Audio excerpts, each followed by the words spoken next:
లేకపోతే ఎలా ముందుకు వెళ్ళబోతుంది? జస్ట్ మనకి ప్రకటన వచ్చింది అంటే ఇక్కడ ఓటర్ల అంటే ఓటర్లకు సంబంధించినటువంటి విభజన లేకపోతే విస్తరణ ఆ అంశాల్ని విభజించడం సమపాలలో దాంతోపాటుగా అధికారికంగా అధికారంతో పాటుగా అభివృద్ధి ఈ అంశాలు చెప్తూనే లంగ్ స్పేస్ కానీ అంటే మనకి ఆ స్పేస్ దాన్ని ఎక్స్ప్లెయిన్ కూడా చేశారు. అవుటర్ స్పేస్ ఈ రెండు అంశాలపై కూడా దృష్టి పెట్టాల్సిన అవసరం ఉందన్నారు. సో ఏం చెప్తారు మీరు?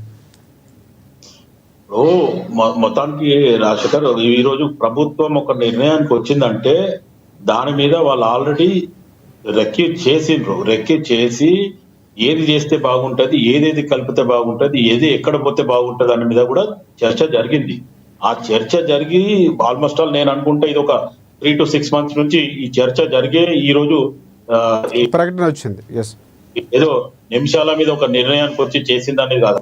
మోర్ ఎవర్ ఇంకోటి ఏంటంటే కాంగ్రెస్ పార్టీ వచ్చిన తర్వాత కూడా కొంతమంది అధికారులు ఇంకా కూడా వాళ్ళు నిర్లక్ష్యంతో పనిచేస్తున్నారు. వాళ్ళ మీద ఈరోజు ప్రభుత్వం నిజంగా కూడా దృష్టి పెట్టాలి.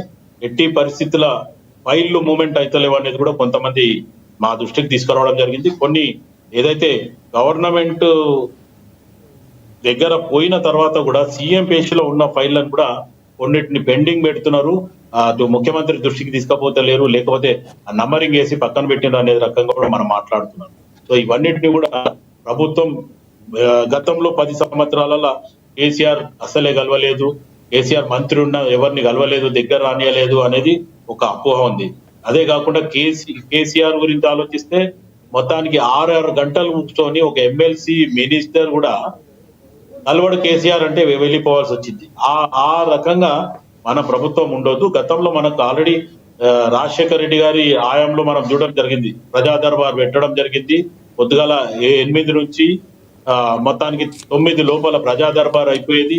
దాని తర్వాత ప్రజల సమస్యలు నేరుగా ఒక రకంగా ఏముంటదంటే రాజశేఖర్ మొత్తానికి ముఖ్యమంత్రిని కలవంగానే ఆ పని అయిపోతుంది అనేది పక్కన పెడితే ముఖ్యమంత్రి నేరుగా నా అర్జీ తీసుకున్నాడు అనే రకంగా ఒక ప్రజలలో ఒక సంతోషం ఉంటుంది. అది బయటికి వచ్చిన తర్వాత అది పార్టీకి కానీ అటు ముఖ్యమంత్రికి కానీ మంచి పేరు సంపాదించి పెడుతుంది అనేది నాకున్న అనుభవం. ఎందుకంటే నేను రాజశేఖర రెడ్డి గారిని వారంలో 4 రోజులు ఆయనతో ఉండేవాడిని.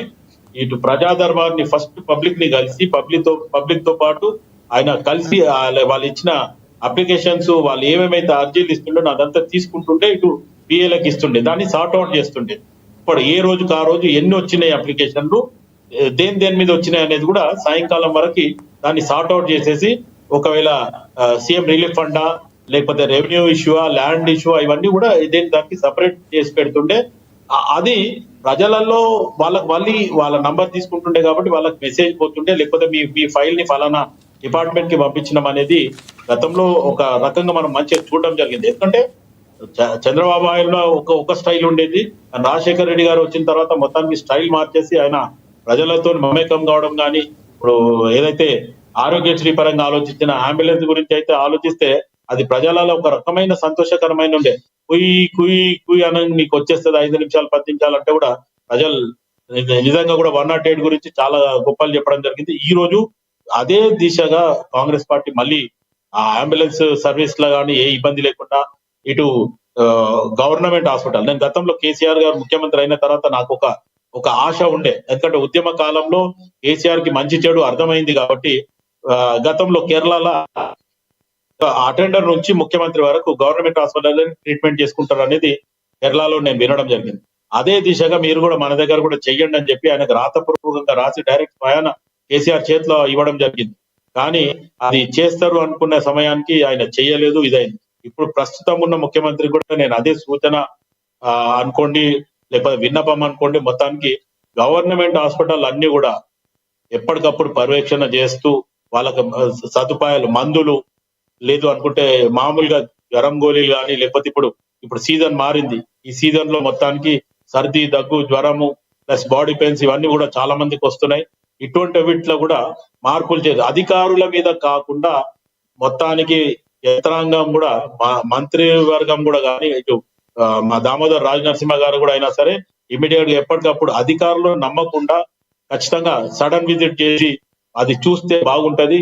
అండ్ మోర్ ఎవర్ ఇప్పుడు జరిగే ఏదైతే గ్రేటర్ హైదరాబాద్ ని పెంచాలని ఆలోచన దానిలో కూడా ఖచ్చితంగా ఎప్పటికప్పుడు దాని మీద దృష్టి పెట్టి ఏం జరిగింది ఏంది అనేది ఎప్పటికప్పుడు మనం దాన్ని చూసుకుంటా పోతేనే అది మనం అనుకున్న దిశగా అవును, పోతుంది. అవును, right. లేదు అంటే అధికారుల మీద మొత్తం వదిలేస్తే అధికారులు మొత్తం గతంలో కేసీఆర్ కి చెప్పినట్టే అయిపోతుంది అనే రకంగానే ఉంటది తప్ప ఇప్పుడు ఎట్టి అవును. పరిస్థితుల్లో మంత్రులైనా సరే, ముఖ్యమంత్రి అయినా సరే, ఉప ముఖ్యమంత్రి అయినా సరే, లేకపోతే కాంగ్రెస్ పార్టీ అధ్యక్షులైనా సరే, ఇవి ఎవరైనా సరే మా లాంటి వాళ్ళకు కూడా నేను కాంగ్రెస్ పార్టీ అధికారి, నా అసొంటోళ్ళకు కూడా ఒక ఒక ఒక సబ్జెక్ట్ ఇచ్చి దీన్ని ఎస్ మీరు సడన్ విజిట్ చేయండి, అది ఎట్లా ఉంది పర్సూ చేయండి అంటే కాంగ్రెస్ పార్టీలో నాలా చేసేటోళ్ళు ఎంతో మంది నాయకులు ఇంకా ఉన్నారు. అటువంటి వాళ్ళకి కొన్ని అప్పచెప్పండి. మంత్రి అన్ని చేయాలని, ఒకటే మనిషికి 2-3 పోస్ట్ చేయాలని ఇది కొంచెం మానాలి. ఎందుకంటే గత ప్రభుత్వంలో మనకి ఇది ఒక ఒరవడి అయిపోయింది. గత ప్రభుత్వం రైట్ చేసిన రైట్ దానికి శివలాల్ గారు మన ప్రభుత్వం అలాంటి అంశాలపై దృష్టి పెట్టాలి. మీలాంటి వాళ్ళు కూడా కొంచెం ప్రభుత్వం ఉన్నటువంటి వారు అవకాశం ఉన్నప్పుడు చెప్పే ప్రయత్నం కూడా చేయండి. ఎస్, నేను అదే అంటున్నా రాజశేఖర్ గారు. ఇప్పుడు ఒక్కొక్కరికే 2-3 పదవులు ఇచ్చే బదులు ఒక్కరికి ఒక పదవి ఇచ్చి ఇంకా ఖాళీ ఉన్న వాడుకోండి. ఎందుకంటే కాంగ్రెస్ పార్టీ 10 సంవత్సరాలు అధికారంలో లేనప్పుడు కూడా ప్రజలు పార్టీతోనే ఉన్నారు. ఇప్పుడు పక్క పార్టీలకైనా వచ్చిన వాళ్ళకు అధికారంలో కూర్చోబెడుతున్నారు అనేది కూడా ఒక చర్చ స్టార్ట్ అయింది గాంధీ భవన్ లో కానీ ప్రజలలో కానీ. ఇది కొంచెం మార్పు చేర్పు చేసి ముఖ్యమంత్రి గారు చొరవ చూసుకొని, పిసిసి అధ్యక్షుడు చూసుకొని, ఇంకా ఎవరైతే క్యాంపెయిన్ కమిటీ చైర్మన్ కానీ, మిగతా నాయకులు కానీ, ఇన్ఛార్జ్ మినిస్టర్ కానీ, లేకపోతే నియోజకవర్గం ఇన్ఛార్జీలు కూడా కానీ వాళ్ళు ఏం చేయాలి? పార్టీకి అంకిత భావంతో ఎవరు పనిచేస్తున్నారు, రైట్ రైట్ శివలాల్ గారు ఒకటి అంటే ఫైనల్గా వాళ్ళని చూసుకోవాలి. రైట్ ఫైనల్గా ఏం చెప్తారంటే ప్రభుత్వం చాలా నిర్ణయాన్ని స్వాగతిస్తున్నారు. సో కీలకమైనటువంటి పంచాయతీ ఎన్నికలు కూడా పంచాయతీ ఎన్నికలు తీసుకుంటారు రాజశేఖర్ గారు. ఎస్ ఈసారి మాట్లాడినాక పంచాయతీ ఎన్నికలు తీసుకుంటే బాగుంటుంది. ఎందుకంటే నోటిఫికేషన్ వచ్చేసింది కదా, రేపు వస్తుంది రేపటి నుంచి. రైట్ ఒకసారి దాని గురించి ఒక బ్రీఫ్ గా ఎక్స్ప్లెనేషన్ కొంచెం షార్ట్ లో ఇవ్వండి, మనం కొంచెం వేగంగానే ముగిద్దాం. ఎస్ అది పంచాయతీ ఎన్నికల గురించి ఒక మాట మాట్లాడాలి రాజశేఖర్ గారు. నేను స్వాగతిస్తున్నా. ఎందుకంటే ఏదైనా సరే ప్రజాస్వామ్యం అంటేనే ఎన్నికలే ప్రాణం. ఎన్నికలు మాత్రమే ప్రజాస్వామ్యం కాకపోవచ్చు. కానీ 2 ఏళ్ల తర్వాత ఇవాళ పంచాయతీ ఎన్నికలు జరుగుతున్నాయి. కానీ 2 ఏళ్ల కాల పరిమితి అయిపోయినాక 2 ఏళ్ళకి జరుగుతున్నాయి. మంచిది అవుతుంది, మంచి చెట్టు. బీసీలకు అన్యాయం జరిగింది, సరే దానికి కారణం ఎవరు ఏంటిదంటే అది వేరే సంగతి. కానీ ఎన్నికలు జరుగుతున్నాయి. రేపు నోటిఫికేషన్ ఇష్యూ అవుతుంది. 3 దేశాల్లో ఎన్నికలు జరుగుతున్నాయి. 11, 14, 17 డిసెంబర్ 14, 11